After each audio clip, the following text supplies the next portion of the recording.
Well, we're up to one of the most tumultuous years of my life. I had a lot going on this year. Not all good. I was stuck in a dead end job. I was going through some personal issues, fighting back depression, a number of other things. And the year's music was amazing. It was all over the road, and so was my taste. You're going to see a lot of surprises on this year. You're going to see a lot of everything else. And a lot of those surprises were due to a new influence I had in my life. I had met Kim in 1990 um, in the way we met, which was online. Well, sort of online. And I met her for the first time in person in this year also. A lot of things were changing, including my tastes, and a lot of different stuff would invade my psyche. All different styles of music, and music that I never would have before. Um, it was exciting. And again, I only got a couple of them on vinyl recently, but most of them are on CD because it's that time of year. The year was 1992. I'm TC Kirkham. This is not just Vinyl Recall.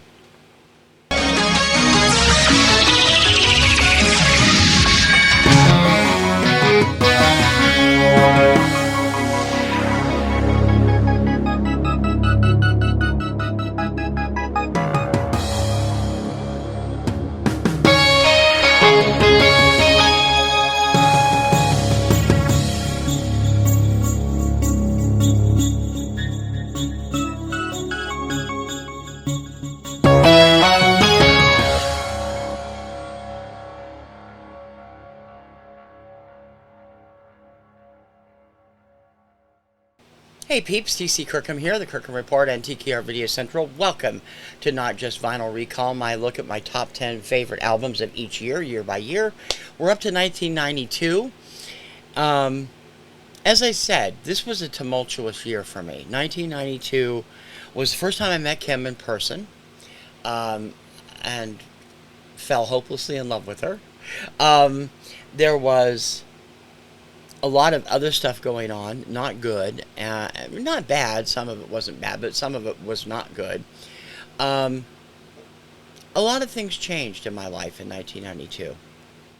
I was going through a real bad period in the springtime because of something that was going on with my fan fiction, and the only thing that got me through it was a little stupid little film, really, but one I still love to this day, called Encino Man. Sean Astin, Pauly Shore, Brendan Fraser, Megan Ward, Michael DeLuise. Saw it 8 times in 7 days, 7 times in 8 days, and then I bought bought the tape when it came out, bought the DVD later. I've watched it hundreds of times. It kept me going at the time. It was a stupid, silly little comedy, but it was the only thing that could make me smile at one point that year. And the soundtrack, while I loved it, it had a lot of great music on it, didn't make my top 10 because I don't usually put soundtracks on there. Neither did the soundtrack from The Bodyguard, Whitney Houston's film, which I've never seen, but the music was fantastic. Of course, it included her version of Dolly Parton's I Will Always Love You. Other great albums to come out that year we'll talk about at the end. But let me talk about my top 10. There's heavy metal, there's R&B, there's Latin soul, there's contemporary Christian, there's torch songs, a little bit of everything. And we'll start off at number 10. I talked about Boys to Men last year. Another group came up on the last show for 1991. Another group came along in 1992 that was similar, that I fell in love with, and I bought the album having known the single was good, and wow, it blew me away. My number 10 album for 1992, If I Ever Fall in Love by Shy.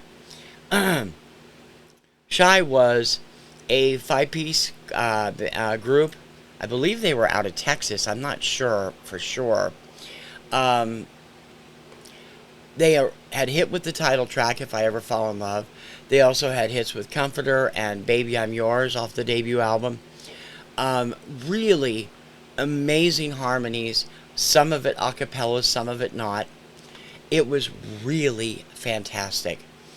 Um, the a cappella version of If I Ever Fall in Love, which is the single hit version, was just amazing. I like the remix too. Baby I'm Yours is good. But Comforter was one of my favorite songs too, and it didn't do all that well on the charts. I think it peaked in the 20s. They were just terrific, and anybody who liked contemporary R&B at the time would love this album. It was 90s style Motown coming out of, I forget which label this was on. Capitol, maybe? Actually, I have the Discogs pulled up. I'll just look. Why wouldn't I do that? That sounds like a good idea. Gasoline Alley MCA Records. Just amazing harmonies, amazing vocals. And to me, it was one of those albums, I've told you before, I was working third shift at this time. And I would bring my CD player and a group of CDs every night. This was one that got played almost every night. If I Ever Fall in Love by Shy, number 10 on my list. Number 9, I fell in love with the single that was playing on The Blitz, Chicago. No, not Chicago. Columbus. I was nowhere near Chicago in 1992. I haven't been to Chicago since I was 5. It was, The Blitz was Columbus's active rock station. And I'd started listening to that overnight when I didn't have my CD player with me. That was Kim's influence. Kim is a metalhead. And they played all kinds of good stuff that I got into. But one band that had one song I really loved that they were playing on the radio. I went and bought the whole CD and absolutely fell head over heels in love with the voice of lead singer Joey Gielli. And I recently bought this on vinyl also when it was re-released this year.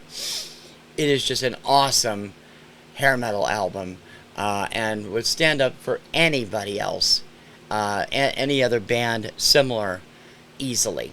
Number 9 on my list, Double Escape by Hardline, featuring the hit single Hot Cherie and also featuring Rhythm from a Red Car and a few other things. I've talked about this album before when I bought the vinyl earlier this summer. I mean, this album was fantastic. Joey and Johnny Gielli, Dean Castronovo, Neil Sean was helped out with it, Todd Jensen, produced by Neil Sean. Really fantastic stuff. Hot Cherie got tons of airplay on the Blitz. And I asked Kim, I said, who does this song? Because they never say. And she had to look it up for me. And as soon as I found out, I went and bought the album. And for me, I wasn't into heavy metal yet. I mean, other than the ones that were popular on the radio. Def Leppard, Rat, some Motley Crue, some Poison, so on. I hadn't really dived into the hair metal until I met Kim, and a lot of it I became a fan of. And Hardline is one of the best of not just 92, but of that whole era. They just produced some fantastic stuff. Number 9 for 1992, Double Eclipse by Hardline. Now, if you think that that's hard for me, then number 8's going to shock you.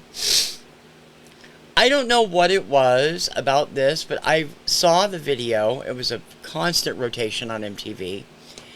And I liked it and a couple of the other songs that I'd heard on the Blitz. And I'm like, am I really going to spend my hard-earned cash on this on a CD? Because the main hit wasn't available on a cassette single or a CD single? Well, the answer was yes, and I ended up loving the whole album. It is still the only album by the band that I have. It's not that I don't like the band. I do like some of their stuff. But this album just gelled for me, and I love it from beginning to end. Maybe it's not their best album, I don't know, because I have not listened to a lot of the other stuff all the way through. But this album is killer from opening to closing. Number 8 for 1992, Countdown to Extinction by Megadeth. Yes, I hear you screaming. It's so loud, it's knocking me off my feet. TC, you own Megadeth? I do. Um, Loved the single for Symphony of Destruction. I saw the video. Fell in love with the other songs I knew from the album. Sweating Bullets, Countdown to Extinction, and Captive Honor was in rotation on the Blitz. And went and bought the album. I can't speak for how Dave Mustaine is with fans or with other people. I know he's got kind of a bad reputation. All I know is I think this is probably the heaviest album I have in my collection. I don't do a lot of heavy, what would be considered heavy metal, because this is not hair metal, this is heavy metal. It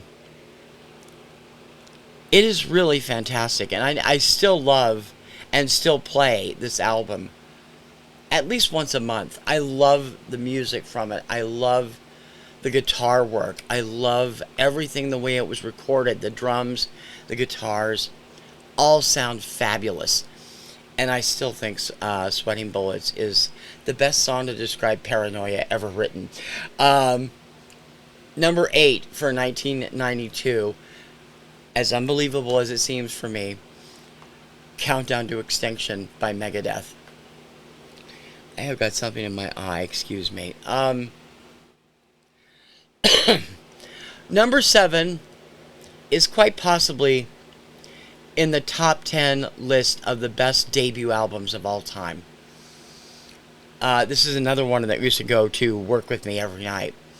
I would put it on, I would play it. It was so full of great music from beginning to end. This guy's voice is still one of my favorites. I don't have a lot of the later stuff, but I have most of the 90s stuff. And this album tops them all for quality and terrific songs. I just adore this album. At number 7 for 1992, the self-titled debut album by John Cicada. John Cicada had a degree in Latin vocal music. I didn't know you could get degrees in vocal music. What a fantastic album. From the second Just Another Day hit radio, I was in love with his voice. Picked up the album the minute it came out. And Angel, Dreams That I Carry, Do You Believe in Us, Time Heals, I'm Free, the Spanglish version of Angel, which is only on the CD single. Oh my God, this guy can sing. I have loved John ever since. I still enjoy his music. I haven't bought a lot of the more recent stuff, although I do have him on my Spotify list. I do subscribe to his stuff. What a fantastic album. Just Another Day, one of my favorite songs of all time. I just love the way it's arranged, the way it's set up, its complicated composition. And his amazing vocals just never fail to blow me away. Again, Do You Believe in Us, Angel were also big hits. Time Heals and Misunderstood, great songs. There's a lot of great songs on the album. And the Spanish version of Angel, which I love the Spanglish version from the CD single. But it is... I don't know why Discogs classes him as electronic rock pop. That doesn't make any sense. But it is a really, really spectacular debut album. And one of my favorite debut albums of all time. Number 7 for 1992, John Cicada by John Cicada. I'm going to take a drink. I'm still suffering from a sinus infection that I talked about on the community page. So if my voice sounds a little ratty, it sounds better than it did yesterday, believe me. Number 6, I mentioned this guy on the countdown for 1991. And I said I love the album that came out in 91, but the 92 album is better. It actually places lower because I like stuff better. But this is my favorite album by this gentleman. It is top-notch from beginning to end. And the songs, while he is a contemporary Christian artist, the songs can relate to anybody. And a lot of the songs were hits on the two of the songs were hits on the AC chart, and he had three songs, excuse me, were hits on the AC chart, and a couple more on the contemporary Christian chart as well. But the songs are not necessarily. They have a very secular sound to them as well. You can play them and mean a lover or a friend or whatever. Never will forget seeing this guy in concert. He made me an undying fan. I absolutely love him. Number 6, Change Your World by Michael W. Smith. This album includes his hit singles Picture Perfect, I Will Be Here For You, and Somebody Love Me. The incredible Cross of Gold, which takes aim at televangelists who are out there for the money. Love One Another. Colorblind. I mean, Out of This World, which is my favorite song by him. There's just so much good stuff. Michael W. Smith can appeal to everybody. You do not have to be a contemporary Christian fan to like his music. I got Kim into him. Kim likes most of his stuff. Although she was a big fan of Stryper to begin with, so she also likes contemporary Christian music to some extent. Somebody Love Me is just an absolutely beautiful love song. And this album was released through Reunion Records, through their deal with, I think it was Geffen. So there was a little bit more pop-leaning element to it, but not everything was pop. And Cross of Gold, definitely not pop. And I love this. And this album also has a live version of Friends, his classic song from which helped launch his career a few years earlier. The man is just fantastic, and this is my favorite album by him. Number 6, Change Your World by Michael W. Smith. Number 5 is one of those albums that, like last year, like the 1991 and The Telling, which I talked about, or 1990, I forget which year. This album was so overlooked because the label was going through an upheaval. It came out right at the wrong time. But I found them because of a television appearance. My mom was a regular viewer of Nashville Now with Ralph Emery on the Nashville Network in the early 90s. She enjoyed that. And they were on there one night and just freaking blew me away. They would later appear twice with Jay Leno on The Tonight Show. And I will never understood why they are what AAA format was made for. They're folk with a slight country beat, enough that the pop comes through too. And very few people have ever heard of the album. And that just breaks my heart because it is such a great album. And every song, particularly the title track and a couple other ones, are truly masterpieces. My number 5 album from 1992, Hometown by The Cages. The Cages are a duo, and I'm sorry, I cannot remember. Let me. I should have pulled this up on Wikipedia before. I just got the Discogs up, but I don't remember the lead singer's name. Is escaping me at the moment. They're a folk band, a folk duo. Pristine harmonies and amazing stuff. Let me see if their website's still up. The duo, I'd have to grab the CD to get it, and I can't get to it right now. But they are just amazing people, and if I find their names, I will put them in the show notes. Avon, single name. Avon is the harmony guitarist, and they were just amazing. The title track, Hometown, Better Live, Walking Hand in Hand, I'll Come Looking, Cowboy Song, and 6 or 7 others. This is another one that got played every night when I was working. Like I said, it came out on Capitol Records right when Capitol was experiencing an upheaval, and they didn't get enough promotion. They did some great TV spots, and people who saw them on there, like me, probably ran out and grabbed the CD, like me. They were together for most part of the 80s, for the 90s and the 2000s. They were doing kids stuff in the 2000s, but they'd stayed together, and when they'd split, they'd gotten back together. They are absolutely phenomenal, to quote Paula Abdul. And if you've never heard them, seek them out. The Cages, Hometown, my number 5 album of 1992.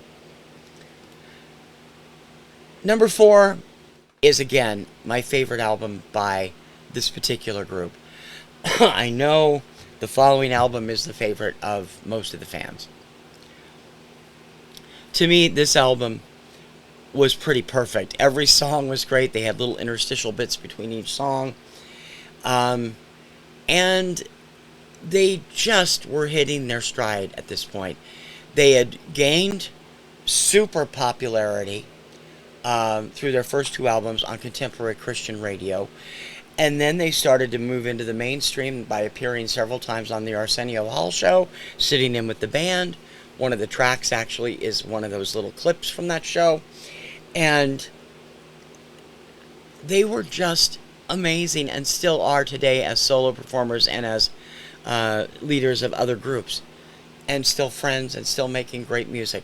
Number 4 for 1992, Free at Last by DC Talk. This is their 3rd album. It included Love is a Verb, Jesus is Just Alright, a remake, rewritten rap lyrically version of the Doobie Brothers song, their incredible remake of Lean on Me, and the title track Free as Last, plus The Hard Way, which became a staple after their live album, and so many things that are just, I mean, Say the Words, a great ballad, Love is a Verb, fun song. I love Toby Mac's hard-hitting rap on Jesus is Still Alright, as they say. But their cover of Lean on Me, which came out a little bit later, around the same time, but a little bit later than Club Nouveau's remake, which became a big hit, theirs is better. And I love Club Nouveau's version too, but DC Talk did an incredible version of it. I will be fans of Toby McKeegan, Toby Mac, Kevin Mac Smith, and Michael Tate till the day I die. I love these guys with the band, with their solo stuff. Michael Tate's work with Tate and the Newsboys. I mean, I can't get enough of them. I love their style. I don't have as much of the solo stuff as I should, but I have it all on my streamers. And Kevin Max put out a great Christmas album a few years ago that just blew my mind. It was very crooner style. That is itself worth finding too, if you're interested in checking out DC Talk. But of all their albums, this was my favorite. I loved New Thang, 1992. I loved Jesus Freak, and the later album, Supernatural, and the first album too. But this one, right in the center of their 5 major releases, it was their best album ever. Free at Last, DC Talk, number 4 for 1992. Number 3. I had never gotten into this lady. She'd been around since the mid-'80s, and I had never really gotten into her music. I'd listened to her, I'd seen her on TV. You know, it was just kind of ambivalent. And then near the end of 1992, she released an album which featured a song that got tons of airplay in the Columbus market. The first single. And I'm like, whoa, I never knew she did stuff like this. I mean, she was her stuff was considered country punk. This was a long way from country punk. It was torch music, chanteuse music. That first single was a number 1 hit on the Kirkham Report. I bought the album, and it is just incredible. It is not only my number 3 album of 92, it would be in my top 100 albums of all time. I listened to this thing sometimes twice a night when it was out, and when I was working, and I still love it to the point where I bought a whole collection of her stuff from the Coleman collection when Mazzy sold his friend Coleman's stuff when he passed away, including and a deluxe version of this album, which is incredible. Number 3 from 1992, Ingenue by K.D. Lang. Constant Craving is still one of my top 100 favorite songs of all time. But Save Me, Miss Chatelaine, Season of Hollow Soul, which is so damn haunting. Um, if you didn't know K.D. Lang before this, you probably wouldn't recognize the earlier stuff because it's a lot different.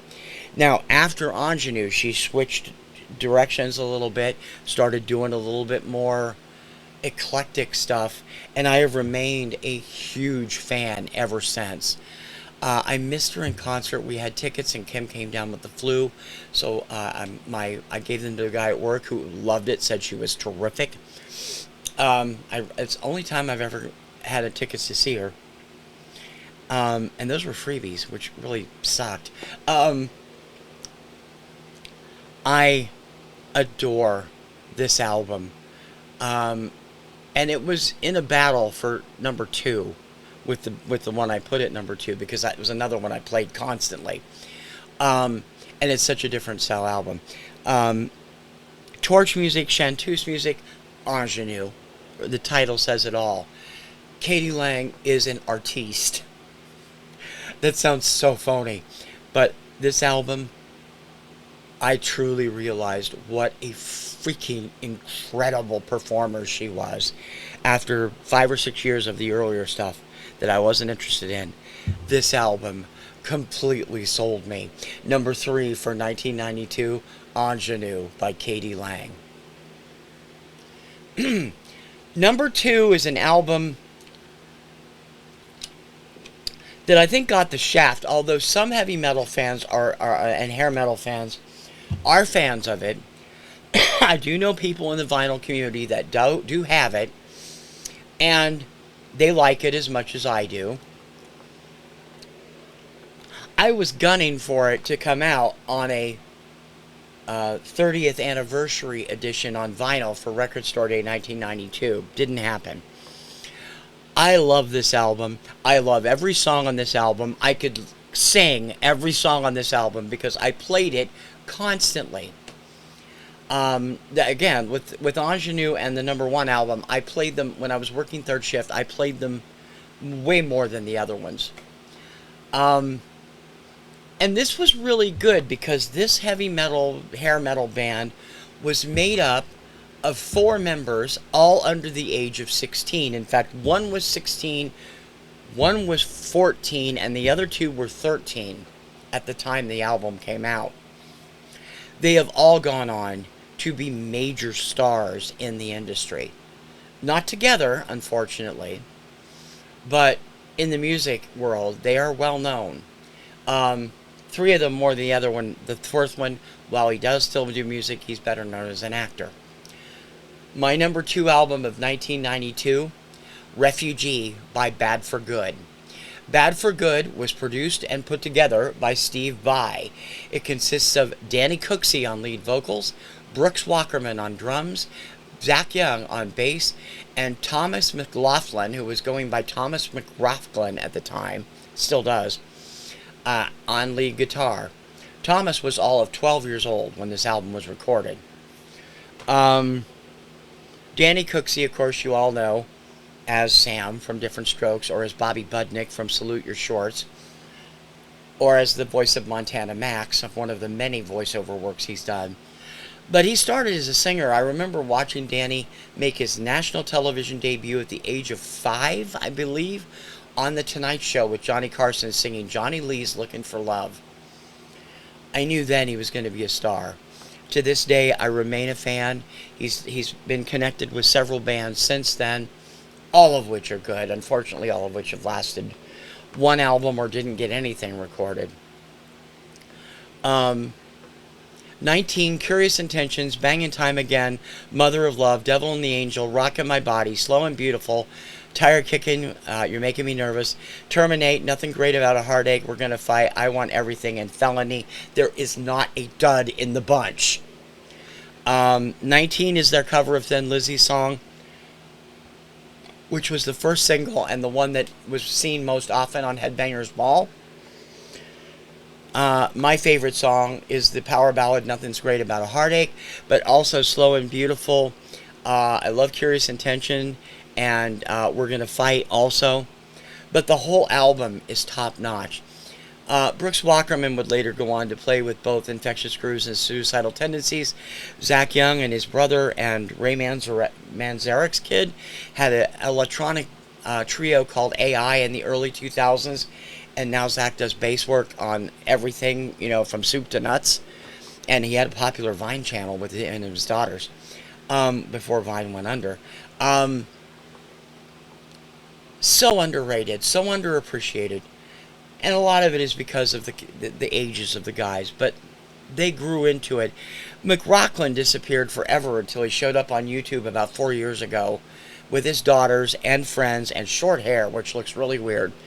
But still shredding that guitar, and damn is it good. If you don't know Bad for Good and you like metal or hair metal, try it. They're on Spotify. This album deserves a vinyl release with any extras they can find, including an uncensored version of Felony, because the only version that's available is censored, and it's on the CD, because that's the only one Kmart and Walmart would sell. So thank you so much, Kmart and Walmart. My number 2 album of 1992, Refugee, Bad for Good. If you know me and you know the acts that are in my trinity, you know what number 1 is. Obviously, it's too early for Hanson, and it's too late for Carpenters, so it's something else in there. 6 monster hits from this album, 4 of which hit number 1 on the Kirkham Report, and 3 of which were top 20 hits on Billboard.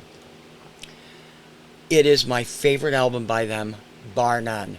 I like it even better than their previous album, which was their biggest seller. This album has my favorite song on it, the first single and opening track, and it was their first and only album as a 4-piece. Steve Clark having passed away in between the 2 albums. Number 1 for 1992, Adrenalize by Def Leppard. Let's Get Rocked, Heaven Is, Make Love Like a Man, Tonight, White Lightning, Stand Up, Kick Love into Motion, Personal Property, Have You Ever Needed Someone So Bad, I Want to Touch You, and Tear It Down. Again, rocks from beginning to end, no bad tracks at all. White Lightning is their exquisite tribute to Steve Clark. Let's Get Rocked is my all-time favorite song by the band. It just edges out a couple from Hysteria. 6 weeks it spent at number 1 on the Kirkham Report, longest number 1 in years up to that point. I love this album. So many good things came out of this album. Number 1, when they toured, they picked up Vivian Campbell, who's been with them ever since.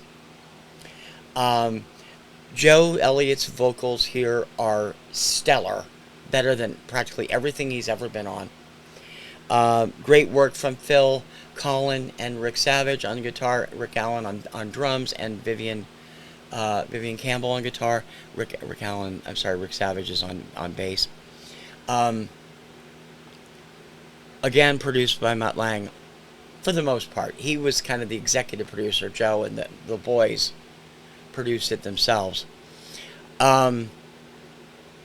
This was a groundbreaker, and a lot of people, because there were almost 4 years between the release of Hysteria and the release of Adrenalize, and in between there was the death of Steve Clark, a lot of fans were a little disappointed by it, and I don't understand why. I love Hysteria. I like Pyromania. I love Hysteria. I love this, and I like the next 3 or 4 albums really well. And High and Dry and On to the Night were fantastic too. I'm a big Def Leppard fan all the way through. But this album has something for everyone. It's got your rock stuff with Let's Get Rocked, Make Love Like a Man. It's got incredible ballads like Tonight and Have You Ever Seen Someone, Have You Needed Someone So Bad. It's got those anthemic songs like I Want to Touch You. And White Lightning is just... It's one of those songs because Steve Clark was one of a kind. I know there's people in the vinyl community that have whole channels devoted to him and his work. He was amazing, and you can hear the pain in the lyrics of this song, how much they miss their mate. It is just amazing. It will be at the top, unless they top it with something else. They're still recording. Not so far, but they've come close a couple of times. This is going to be my all-time favorite album by them. Probably till the end of time. I die, they die, whatever. I just love this album, and it is definitely one of my favorite albums of all time. Number 1 for 1992, Adrenalize by Def Leppard. Recapping my list here, number 10, If I Ever Fall in Love by Shy. Number 9, Double Eclipse by Hardline. Number 8, Countdown to Extinction by Megadeth. I know. Number 7, the self-titled debut album from John Cicada. Number 6, Change Your World, Michael W. Smith. Number 5, Hometown by The Cages. Number 4, Free at Last by DC Talk. Number 3, Ingenue, Katie Lang. Number 2, Refugee, Bad for Good. And number 1, Adrenalize by Def Leppard. Also on my list for good albums this year were ABBA-esque by Erasure, Keep the Faith by Bon Jovi, Off the Deep End by Weird Al Yankovic, Group Therapy by Southgang, Three Sides of Every Story, To Every Story by Extreme, and the soundtracks, as I said earlier, from Encino Man and The Bodyguard. All worthy stuff, just not quite as good as the top 10. And in a week, I'll be back to do it again with 1993. If you've already subscribed to my channel, thank you. If you haven't, please do. I'd really appreciate it. Don't forget to hit that thumbs up and give us a like and share out what you see. And please leave a comment. Always interested in knowing what you think, especially about this stuff, but about everything. You can just say hi if you want to. I'm going to get off here because my voice is going again. But I've enjoyed doing it, and 1993 next time. Until then, for Vinyl Recall, not just Vinyl Recall, I'm TC Kirkham, TKR Video Central, and the Kirkham Report. I will see you around the interwebs. Ciao, baby.